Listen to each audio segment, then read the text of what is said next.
l'hyper-présidentialisation, c'est le sabotage du Premier ministre. Et le résultat, c'est que plus personne ne veut être Premier ministre dans ce pays. Ouais. C'est vraiment Manuel Valls, le pire job. Mais même Manuel Valls, si ça se trouve, il ne voudra pas devenir Premier ministre. Donc on est vraiment... Voilà. Là, on est dans une crise politique majeure et une crise de régime majeure qui, justement, est le moment de refondation. On peut entrer dans un moment de refondation et c'est la raison pour laquelle les partis institutionnels appellent à une présidentielle, une dissolution pour revenir en effet dans le schéma traditionnel de la Ve République. Ça parle de réformes de type injecter un peu de proportionnel ou peut-être changer tel ou tel mode de scrutin. Mais en réalité, là, nous sommes face à une situation qui nous permet justement de collectivement réfléchir à une sortie non seulement de la Ve République, mais aussi peut-être de rejeter cette Sixième République qui serait comme un nouvel avatar de la Quatrième République ou une république à l'allemande avec un peu plus de proportionnel, etc. Et au contraire, de sortir de cette logique bonapartiste qui est la nôtre, qui est fondée autour de cette élection du président au suffrage universel direct. D'ailleurs, c'est très intéressant de voir ce qui se passe.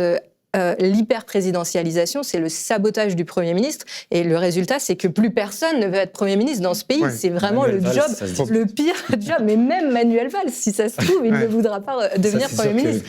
Donc on est vraiment dans une situation où cette Ve République, elle s'est sabotée elle-même par la personne d'Emmanuel Macron. Et on voit que dans le même temps, il se passe plein d'innovations en ce moment avec les pétitions contre la loi Duplon, avec les appels au référendum de type constituant. Avec le RIC dont vous parlez souvent, Nicolas Framont, qui a été évidemment porté par les Gilets jaunes. C'est une revendication qui vient de là, qui est une tentative populaire de résoudre cette référendum d'initiative citoyenne. Référendum d'initiative citoyenne. Donc en fait, c'est de dire, plutôt que... Et c'est intéressant parce qu'on voit que ça pourrait être une sortie de crise. Par exemple, on voit bien que l'électorat, il est divisé entre des forces. Et du coup, c'est vrai que si on reprend la routine traditionnelle, ça va être très dur de dégager une majorité. Tous les politologues à la radio disent ça. Je l'entendais en voiture tout à l'heure. Et en fait, le RIC, par exemple, c'est une façon de dépasser des contradictions. Parce que ce qu'on voit, c'est que sur certains sujets, les Français, ils sont très, très consensuels. Par exemple, ils sont énormément, une grande majorité, à vouloir taxer les riches. Ils sont énormément à vouloir revenir sur la réforme des retraites. Donc en fait, on pourrait... Énormément à vouloir que Emmanuel Macron parte aussi. Et effectivement.